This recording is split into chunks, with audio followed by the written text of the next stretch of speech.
waan ta'eefidha. Dhaloonni keenya kun kan inni dhabe maalidha? Yookiin immoo dhaloonni keenya kun kan inni dhabe eenyudha? Mata duree jedhu walii wajjin ilaalla.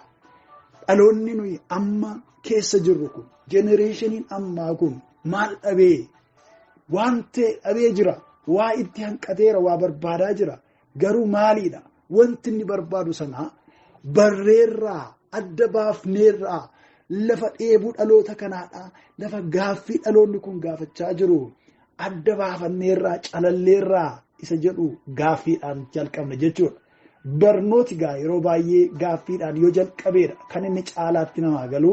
Kanaafin waan dhaloonni kun dhabee jedhee bifa himaatiin kaa'urraa bifa gaaffiitiin kanan kaa'ee jiruuf jechuudha. Maal dhabee dhaloonni nu keessa jiraannu kuni? Dhaloonni kun waa barbaadaa jira. Wanti inni barbaadaa jiru bakki duwwaansaa jira.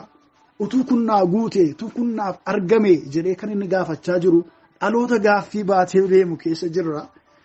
Garuu wanti inni dhabe kun maalidha? Mee isa adda baafachuudhaaf sagaleen Waaqayyoo kun deebii nuuf ta'a jechuudha.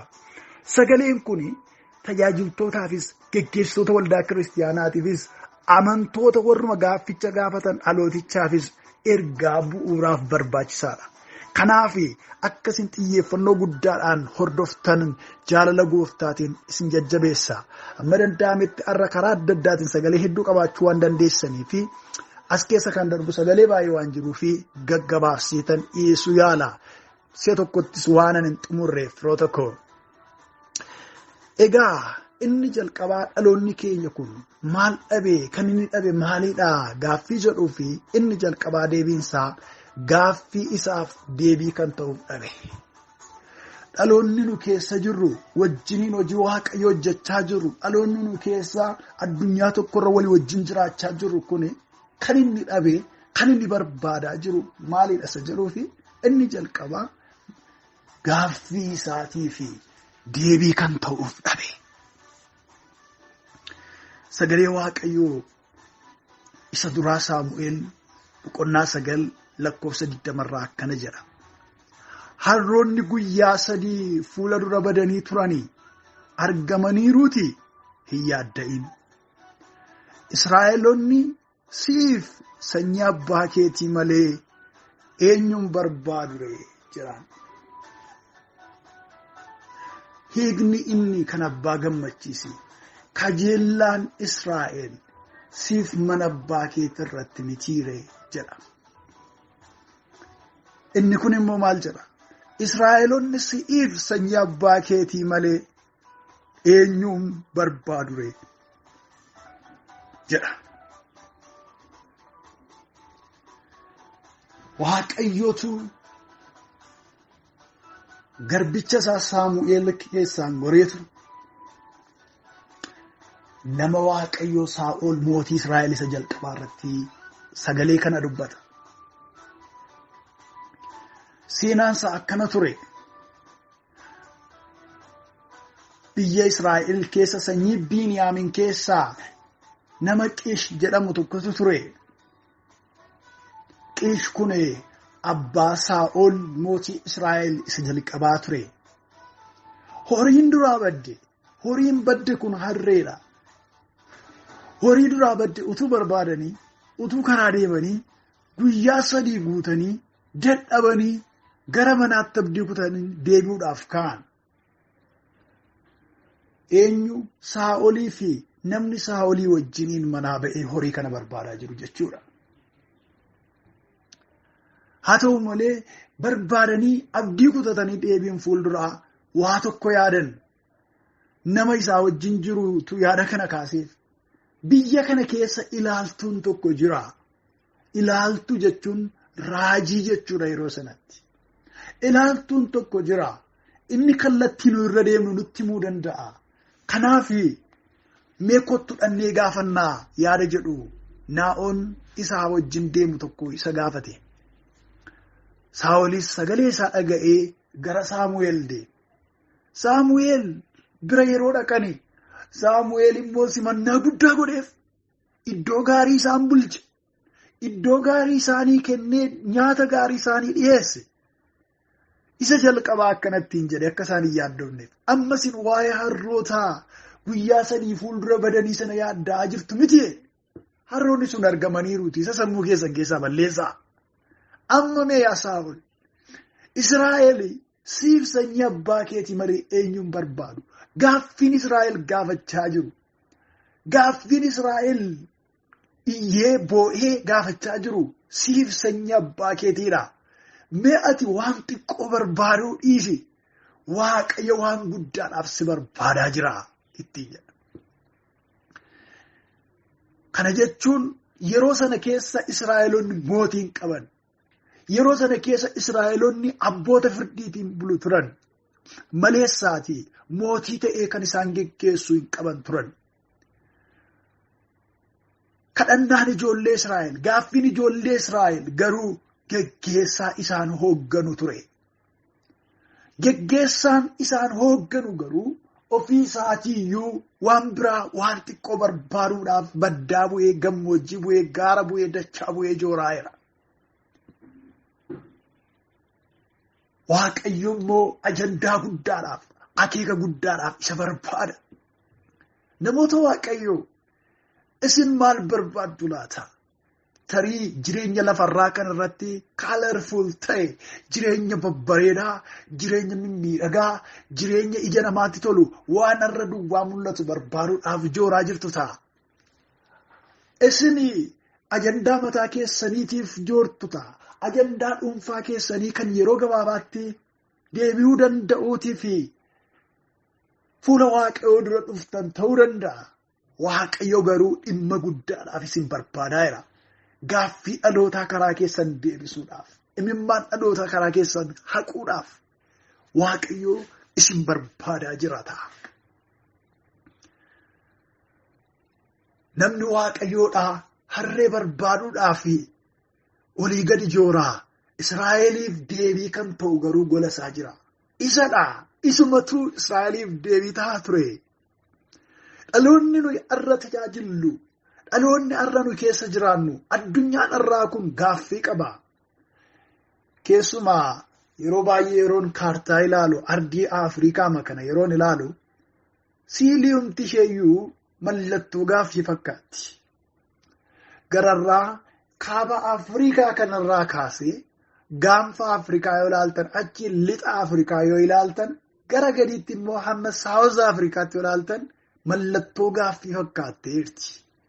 Tuqaa ishee jala buutu immoo biyya Madaagaskariin yoo ilaaltani, isheen immoo mallattoo gaaffii ishee tuqaa jala buutu fakkaatti. Uumamtumti isheeyyuu gaaffii wayiiti. Akkuma kana sabni ishee keessa jiraatu, biyyoonni ishee keessa jiraatan hundumtuu gaaffiidhaan biyyoota marfamanii jiranidha.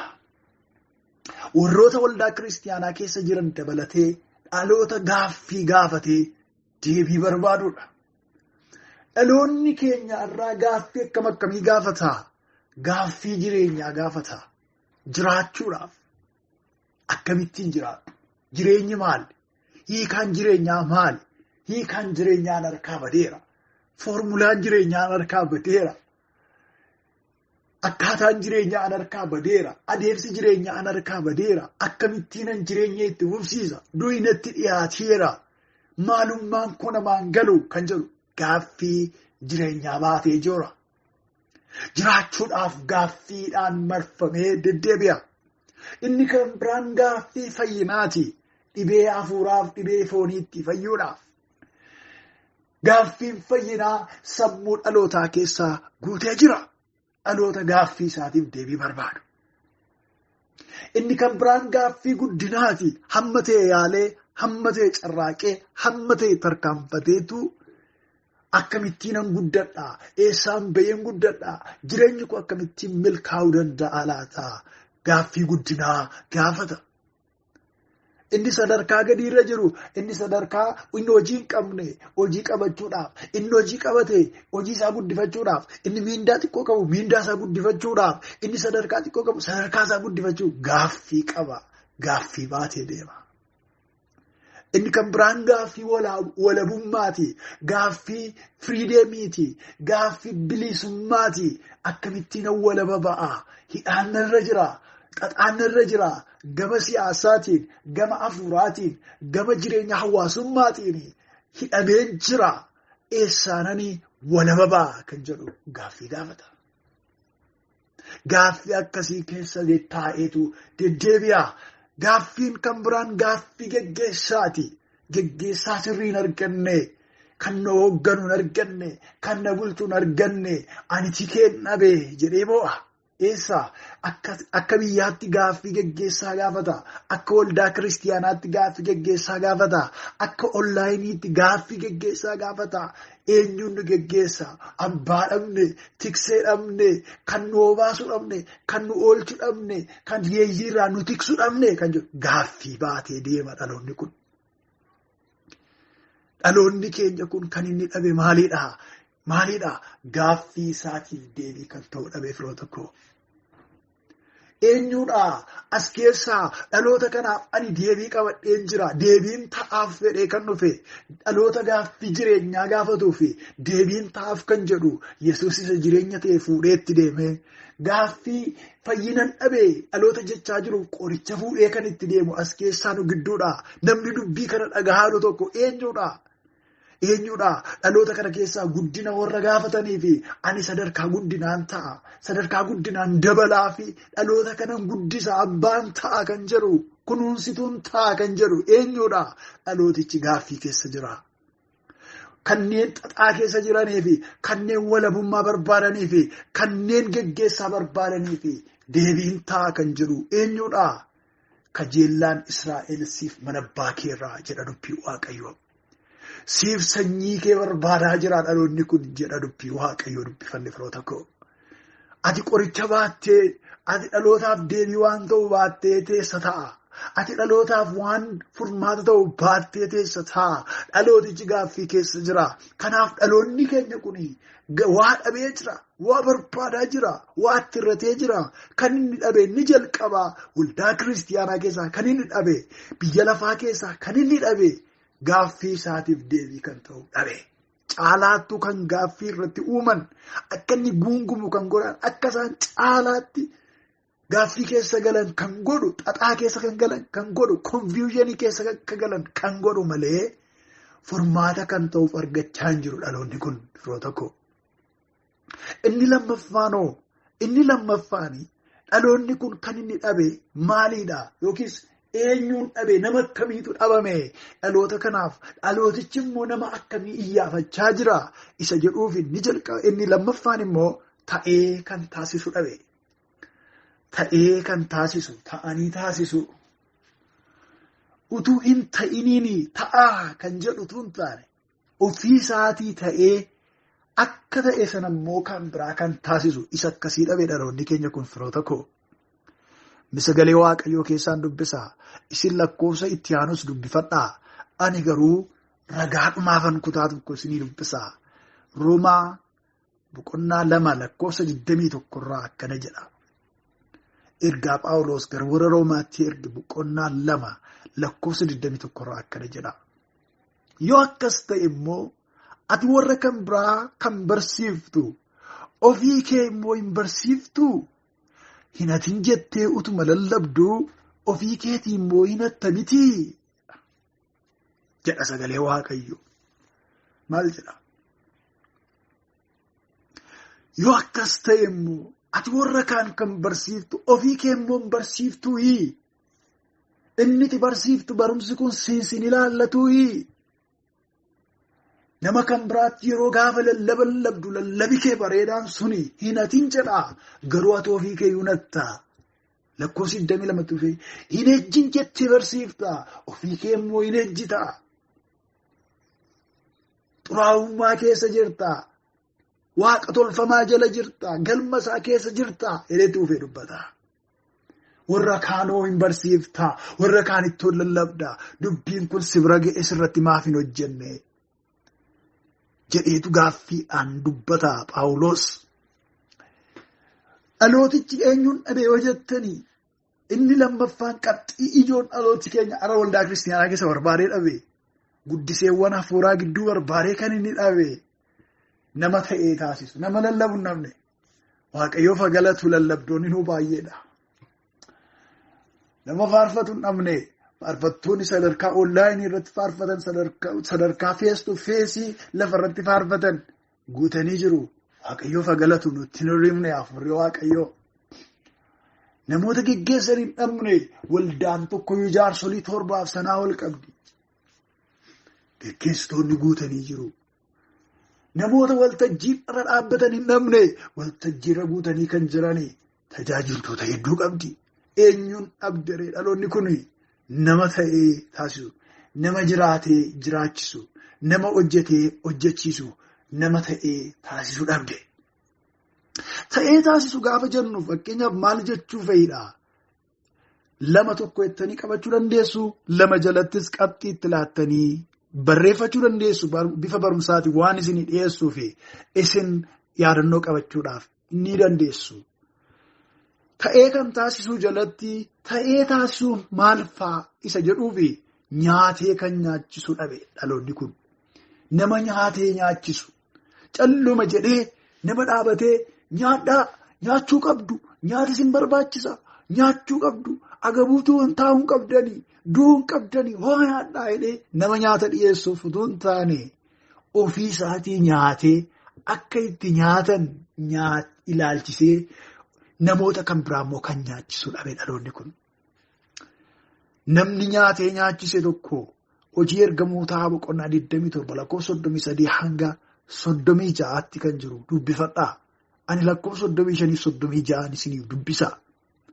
Sagaleewwan kana barumsa kana hojii wal qabsiisees isiniifan erga waan ta'eef barreeffamaan isinii argattu. Akkana jedha hojii ergamootaa 27 lakkoofsa 35-36. Phaawulos kana erga jedhee booddee buddeena fudhatee fuula isaanii duratti waaqayyoof galata galche.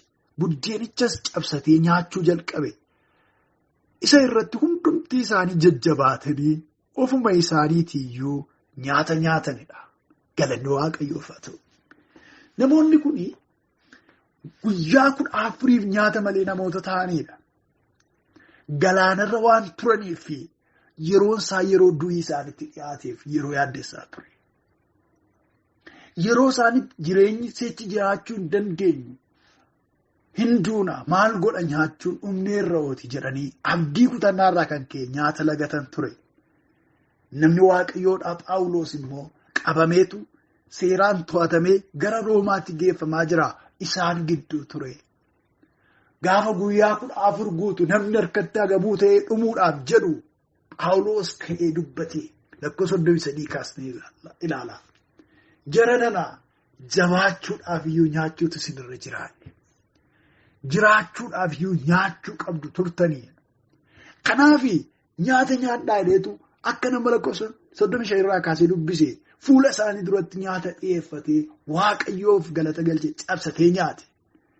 Nyaachuusaa kana arganii innoo nyaateera nuyi maaf hin nyaannu? Akkuma inni nyaate nus hin nyaannadhaan jajjabaatanii sabni du'a ofirratti eegaa jiru. Badiisa ofirratti eegaa jiru. Nyaata nyaachuutti ka'eedha sagalee waaqayyoodha.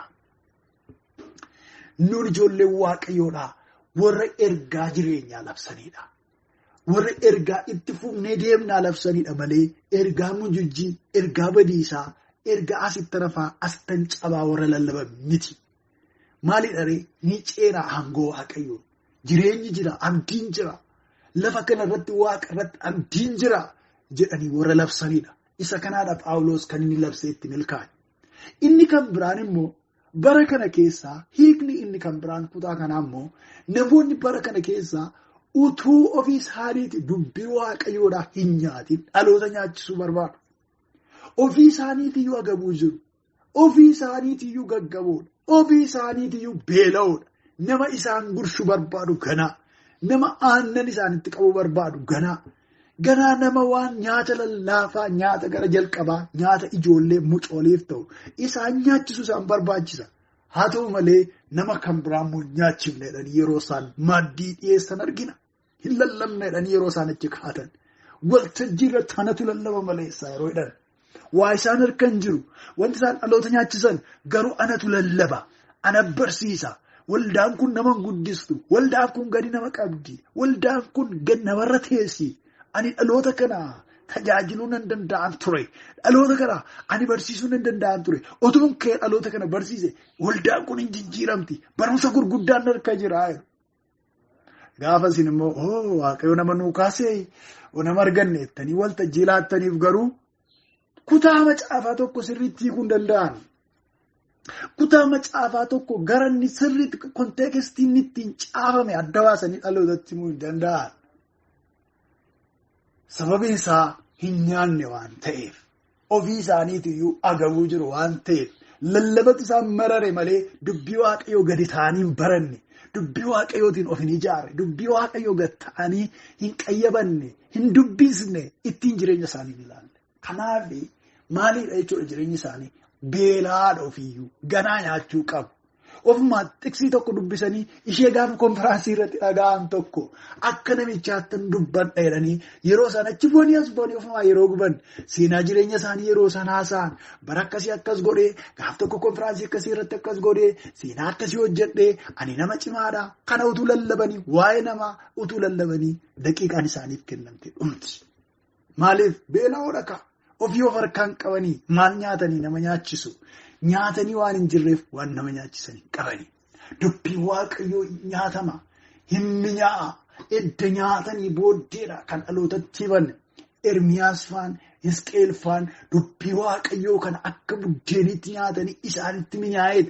Sana booddee immoo keessa isaaniitti ka'ee dhalootatti raajii ta'ee, faarfannaa ta'ee, ergaa ta'ee dhalootatti darbaa ture. Akkuma kana dhaloonni kun kan inni arra dhabe. Nama ta'ee isa taasisuu dhabe maal fa'i ta'ee taasisuun nyaatee kan isa nyaachisuu dhabee jira. Firoota koo nun warri dubbii kana dhageenye akkas ta'uun nurra hin jiru. Warra dubbii waaqayyo yeroo hundumaa dheebotan, yeroo hundumaa beela'an, yeroo hundumaa nyaatan, yeroo hundumaa ittiin of ijaaran, carraa argame hundumaan dubbii waaqayyootti warra of guddisan ta'uu qabna. Gaafa sanaa nyaati nu keessaa hin dhumu. Nyaati yoomiyyuu maaddii keenyarraa hin dhabamu. Isa nyaanne sana immoo gadi guurree dhaloota kan biroo nyaachisne jechuudha firoota koo.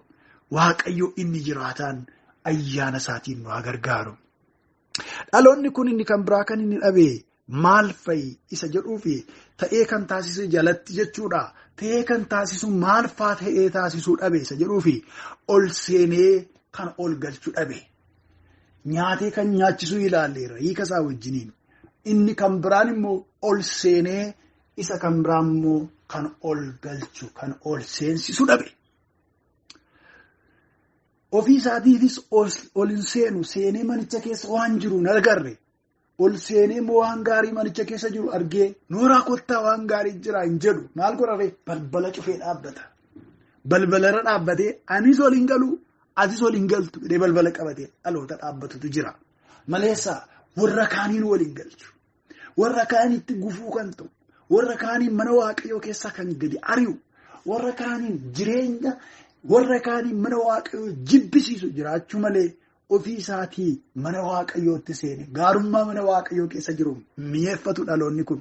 Kanaaf kan inni dhabe dhaloonni kun nama ofii isaatiis ol seenee warra kaaniinis immoo ol galchuu dhabe. Waamichi hunda keenyaa warri Kiristoos Yesuusiin lammaffaa dhalanne ijoollee waaqayyoo warri taane namoota mootummaa waaqayyootti ol galchuudhaaf kaguu waamicha qaba. Namoota mootummaa waaqayyootti ol seensisuudhaaf waamamne kakuu akkasii baanna. Yoo kana hojiirra oolchine ergama keenya galmaan ga'e. Garuu caalaattuu kan namoonni ittiin gufatan, namoonni karaa isaanii ittiin mana waaqayyoo baqatan taana yoo ta'e nus akkuma fariisota sanaa taane jechuudha. Fariisota warra kam warra gooftaa Yesuus itti dubbate. Meesiniifan dubbisa kuticha deeme. Maatiyus wangeela Maatiyus boqonnaa 23 lakkoofsa 18 akkana jedha. Yesuusis barsiisota seeraa fi fariisota of hin arginee nana mootummaa waaqaa namoota duraa waan cuftaniif isiniif wayyoo ofii keessanii ittiin galtan warra itti galuu yaalan immoo akka itti galaniif karaa hin kennineef jedhe. Ilaala. Isiniif wayyoo namoota of hin argine wayii jira. Isaan immoo fariisota barsoota seeraatiif fariisotadha. mootummaa waaqayyootti akka ol galanii namoota akka ol galchanii fi duraan dursee carraan isaaniif kennamee ture. Kakuu Abrahaam baatanii warra dhufanidha. Kakuu jireenya bara baraa warra dursanii dhaga'an qomoo filatamaa turan garuu carraa sanatti hin fayyadamne. Maal godhan? Balbala qabatanii dhaabatanii waliin galtanidha namootaan. Yeroo namoonni mootummaa waaqayyoo barbaadachuudhaaf itti siqan hin seentan karaan hin jiru ittiin jedhu. Kanaaf namoonni balbalarra gahanii gufatanii deebi'u. Balbalarra gahanii danqamanii deebi'u. Karaa ittiin mootummaa waaqayyootti galan dhabanii. Sababii eenyuutiif? Sababii warra hin beekna. Macaafni nurka jira. Kakuun nurka jira. Nuni Yihuudotadha warra ofiin jedhaniin jechuudha. Kanaaf gooftaan maal jedhe isaan kanaan? Isiniif wayyoo. Ofiis ittiin galle. Warri kaan immoo akkatti ol galaniif balbala hin kennineef. Balbala qabattanii, bantuu qabattanii dhaloota koo karaatti na jalaa hambisaa jirtu ittiin jedhe Waaqayyo. Waaqayyo akkas ta'u nu haa oolchu. Waaqayyo eenyuun barbaada ree? Nama ofiisaatii ol galee ol galchuu barbaada. Dhaloonni kunis namoota akkasii barbaadu. Nama ol galee fakkeenya ta'ee fi ofiis immoo ofitti isa waamuu barbaada. Dhaloonni kun jechuudha. Kana yoo hin taane ta'e dhalootichi gaaffii keessatti hafuusaati firoota koo. Nuuni warri arraddan kana jirru hedduun keenya yookiis hundi keenya jedhee yaada. Warra gooftaa Yesuus Kiristoositti amanne, warra jireenya barbaraa arganne, warra mootummaa waaqayyoo kan keenya ta'edha ta'a.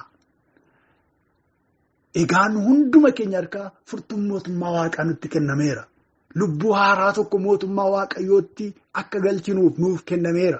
Ganaa paasteriitti waamuu, ganaa wangeelaawiitti waamuu, ganaa tajaajilaa kan biraatti waamuu nun barbaachisu. Yesuus si fayyisa yennee onnaa namatti dhugaa baane. Namni yeroo gooftaa Yesuusitti amanu sababii dhugaa'umsa keenya namoota dadhaboo kanaan namni hin fayya. Furtuun nu harka jira. Egaa garuu jireenyi keenya, akkaataan deddeebii keenya, akkaataan uffannaa keenya, jireenyi keenya, dubbii nu dubbannu, fakkeenyummaan keenya dhaloota kan biraa mootummaa waaqayyoo keessaa achi kan dhiibuuf alatti kan hambisutu hin ta'iniin gara mootummaa waaqayyootti kan harkisu ta'uun nurraa eegama. Kan akka goonuuf waaqayyo ayyaana isaatiin nu haa gargaaru. Dhaloonni kun kan inni dhabe ta'ee kan taasisu gaafa jennu kan biraanii adeemee kan adeemsisu dhabe dhaloonni kun. Adeemee kan adeemsisu dhabe. Tarii deemaa kan jedhu jiraachuu danda'a. Akkuma gararraatti ilaalle. Ol galaa jedhee lallabee ofiitti balbala cufee kan dhaabatu akkuma jiru. Nyaadhaa jedhee lallabee ofii agabuu kan taa'u akkuma jiru. Amma immoo deemaa karaa gaarii irra jirtu. Karaa isin irra jirtan karaa jireenyaati. Karaa isin irra jirtan karaa kakuuti. Itti fufaa deemaa jedhee kan lallabu jiraachuu danda'a. Garuu immoo adeemee akkatti adeeman kan hin agarsiisne. Karaa cufee dhaabbatee deemsa dhaloota deemuu barbaadu miila kan xaxu guutee jira bara keenya keessa. Dhaloonni keenya kun garuu ta'ee kan isa taasisu dhabe. Maal ta'ee kan isa taasisu? Nama adeemee isa adeemsisu dhabe. Sagalee waaqayyoo keessaati seera lakkoofsaa boqonnaa 12 lakkoofsa 15 irratti seenaa tokko argina. Obboleettii Museetu ture. Obboleettii Musee fi obboleettii Aroon Miiriyaam kan jedhamtu.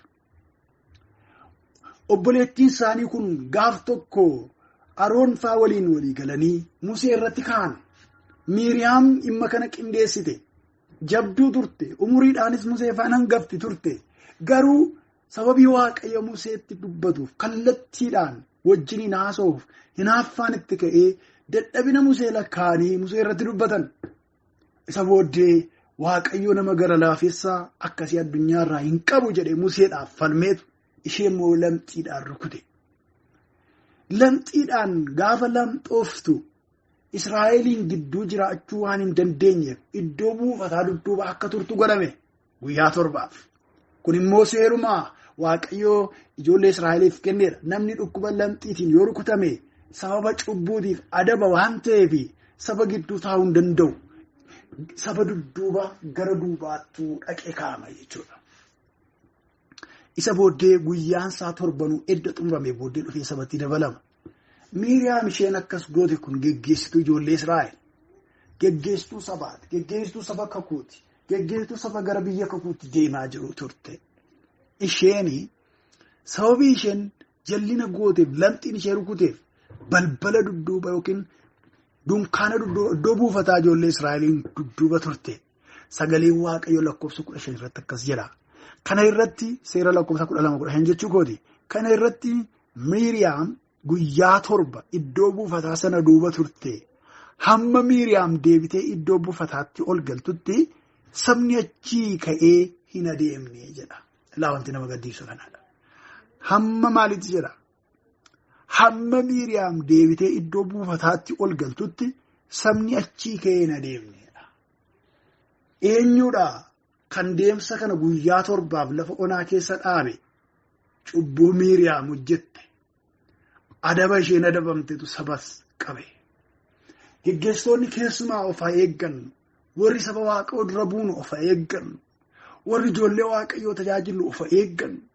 Deemsa yeroo nu dhaabnu sabni nu wajjin deemsa dhaaba. Yeroo nu deemsa dhaabnu qophaa keenya dhaabna miti. Adaraa waan nu harka jiruufi adaraa sabaa baannee nusi maal taana hin dhaabbanna. Sabnis nu wajjin dhaabbata. Sababii Miiriyaam adabamte guyyaa 7 iddoo buufataa dudduuba turteef sabni hin deemne. Sababa tokko malee sababa kan biraa malee callee lafa onaa keessa biyya kakuurraa guyyaa 7 ittifamee dhaabbate. Saba 10,000 lakkaa'amuudha. Daa'imman hedduu keessa jira. Abboota dullooman hedduu keessa jira. Namoota fayyaa qabaniif dhukkubsatan hedduu keessa jira. Horiin duukaa jiru. Kun hundumtuu inni jabaan inni dadhabaanis sababii Miiriyaamiif jecha guyyaa 7 dhaabbate. Deemsi isaanii irraa dhaabbatan immoo deemsa salphaa miti. Deemsa gara biyya kakuutti isaan geessudha. Biyya karaa Tsiyoonitti deemsa isaan geessaa jiru irraa dhaabbatan. Biyya kakuu Yerusaalemii isaaniitti utuu deemaa jiranii. Kana'aan biyya aannaniif damma yaasutu deemaa jiranii. Sababii isheetiif jecha lafa onaa keessa turan. Maal goote? Hin dhaabatte. Sabas hin dhaabde. Yaa ijoollee Waaqayyoo. Warra deemanii deemsisan malee. Warra dhaabbatanii dhaaban akka taanuuf Waaqayyo nu waamne. Saba kana fuunee dhaloota nu duukaa jiru nu duuba jiru fuunee warri amanne warra hin amanin hin jiran fuunee gara mootummaa Waaqayyootti akka deemnuuf waamamne malee warra afaan duwwaalaan deemaa biyya kakuu qabnaa jireenya bara baraa jira jabaadhaa jedhanii labsanii jireenyaan keessaa hafan miti nuuni kan waamamne firoota koo. Waaqayyo gooftaan ogummaaf ayyaana isaa nuuf haa kennu. Inni xumuraa ta'ee kan taasisu jalatti maal ta'ee kan taasisu jedhuufi qullaa'ee kan qulqulleessu. Qulqullaa'ee kan qulqulleessutu dhabame. Dhaloonni kun kan akkasii dhabe. Nama qulqullaa'uu qabdu qulqullummaan barbaachisaadha jedheetti lallabu hin dhabne inni akkasii guutee jira. Garuu ofiisaa qulqullaa'ee sabaanis immoo qulqullaa'aa kan jedhutu dhabame dhaloota kana gidduudha. Dhaloonni kun beela akkasii qaba. Hiyyummaa akkasii qaba. Hanqina akkasii qaba. Nama qulqullaa'ee isa qulqulleessu dhabe. Sagalee Waaqayyoodhaa isa lammaffaa seenaa baraa 29:5 irratti akkana jedha. Yommus inni isaanitti dubbatee yaa warra Leewwotaa mi'a naaf dhagaa isin ammoo of qulleessaati mana Waaqayyo isa kan Waaqayyo gooftaa abboota keessanii qulleessaa. Waan xuraa'aa hundumaas iddoo qullaa sana keessaa baasaa jedha. Maal jedhaa? Yaa warra Leewwotaa mee anaaf dhagaa isin ammoo of qulleessaati mana qulqullummaa kan isa kan Waaqayyo gooftaa abboota keessanii qulqulleessaa. Waan xuraa'aa hundumaas iddoo qulqullaa kana keessaa baasaa. Duraan dursa maalitti manamni Waaqayyoo Hisqiyaas Leewwotaan Leewwonni mana qulqullummaa Waaqayyoo keessa akka hojjetaniif Waaqayyo addaan isaan baaseedha. Garuun xuraa'aan isaanis cubbutti kufan bara sana keessa. Mana Waaqayyoo qulqulleessuudhaaf waamichi isaaniif godhamee gaafa dhufan calluma jedhanii hartuu fudhatanii calluma jedhanii waan ittiin miicaan fudhatanii mana qulqullummaatti ol hin galle. Duraan dursa ofii keessan qulleessaa qajeelfama jedhamu isaaniif kenname. Isa booddee immoo mana Waaqayyoo kan Waaqayyo gooftaa keessanii kan abboota keessanii mana qulqullummaa isaa immoo qulleessaa jedhame. Eeyyee akkas jireenyi inni sirriin. Duraan dursanii ofii ofiitii qulqullaa'u. Iddoo ofii qullaa'anii immoo qulqullummaa labsu. Qulqullummaa faarfachuu miti inni guddaan qulqullummaadhaan deddeebi'uudha malee. Qulqullummaa lallabuu miti wanti guddaan qulqullaa'anii jiraachuudha malee. Edda qulqullaa'anii jiraatan immoo waa'ee qulqullummaa lallabuun namarraa bareeda jechuudha. Maleessa namoonni tokko tokko lallabanii yeroo gadi ba'anii dhugaatii dhugu. Keessumaa bara durii keessa yoo wangeela lallabanii ba'an tajaajiltoonni wangeelaa waldaan yeroo xumuramu maal godhu mana namaatti goranii araqee dhuganii galu. Yeroo namoonni maal taatan sila abboommii yeroo nu barsiiftan akkasiin godhinaa hin jenne yeroo ittiin jiranii anaan nan ilaalinaa jireenya koon ilaalinaa gooftaa isan isinitti lallabe ilaalaa jedhu. Har'umallee namoonni hin jedhu yaa saba waaqayyoo anaan nan ilaalinaa ani shomboqqoodha ani boombaadha ani offaadha ana keessa ani tuubboodha waaqayyoo anatti gargaaramee hojii isaa hojjetaa ani immoo dadhabaadha jireenya koon ilaalinaa gooftaa ilaalaa yeroo isaan jedhan jira. Gooftaa Yesuus garuu akkas hin jenne isin maalidha jedhe isin ibsaadha isin ibsaa baattuu gubbaa jiruudha isinidha mana gaara gubbaa irratti ijaarameera isin fagootti namni ifa keessan ilaaleetu waaqayyoon abbaa keessan galateeffataa jireenyi keessan hin ilaalama namni fakkeenya isin godhatu jechuusaati isin soogiddaadha isin ibsaadha minyaadha urgaa namootatti namaaf ifa taa'edha. Kanaaf namoonni kan isaan gara keenya ilaaluu hin qabne nusti sagaduudhaaf nu waaqessuudhaaf kabaja addaa nuu kennuuf gara keenya ilaaluu hin qaban garuu hojii gaariin hojjennu adeemsa gaariin adeemnu ilaalanii nurraa barachuu akka qaban sagalee waaqayyoo nutti dubbata. Nuni tuubboo miti jarana nuni offaa miti wanti ta'e nu keessa kan darbe nu garuu keessaa quba kan hin qabne. Waan nu keessa darbu sana ayyaana waaqayyoo keessaa hirmaattuudha nuuni. Nu ofii keenyaas hin fayyadamna. Dhaloota kan biraas hin fayyadna yaa ijoollee gooftaa. Kanaaf adaraa waaqayyoo kan inni nu barsiisu jireenya qullaa'e qabaannee qulqullummaa immoo dhaloota akka shaakalsiifnuudha. Kanaaf gaaffiiwwan dhaloonni kun qaban keessaa dhaloonni kun kan inni barbaadu keessaa qabxii lama walii wajjin ilaalleerra. Inni jalqabaa nama kan inni barbaadu dhaloonni kun nama gaaffii isaatiif deebii ta'uu barbaada. Inni lammaffaa immoo nama ta'ee isa taasisu barbaada. Ta'ee kan taasisu jalattis qabxiiwwan adda addaa ilaalleerra. Nyaatee kan nyaachisu, ol seenee kan ol galchu, adeemee kan adeemsisu, qullaa'ee kan qulqulleessu jenneerra. Yoo waaqayyo jedhe bor kutaa lammaffaasaa dhaloonni kun kan inni dhabe maal kan jedhu qabxii sadaffaarraa kaanii walii wajjiniin ilaallaa. Waaqayyo inni hanga yoonaatti nutti dubbate haa kabajamu maqaansa haa ulfaatu walii wajjin galateeffannee xumurra. Waaqa hundumaan olii hojii keessa gaarii nu gidduutti hojjechaa jirtuuf maqaan kee ulfaatu. Dhaloota sagalee keetiin jiraatan waan nu kenniteef ulfaadhu. Isa dhageenye dubbii keenya akka jiraannuuf immoo hoo harka keenya nu qabi.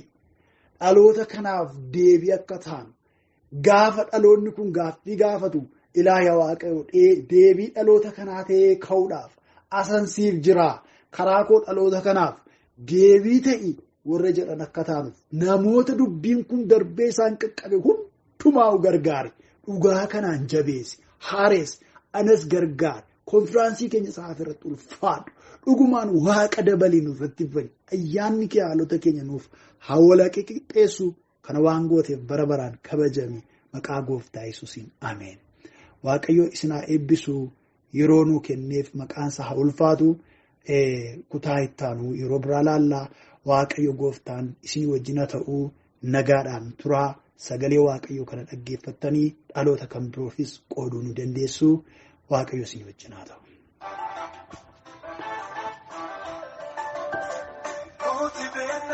Yaani waaqa keenya nuuf qofaadha. Kaakugaalee nuuf raawwachuudhaaf amaanamaadha. Maaltu dhowwa homti nuu danda'e isaan taangeessu. Koomatuunis ofiidhaa maatii malee dandeessu.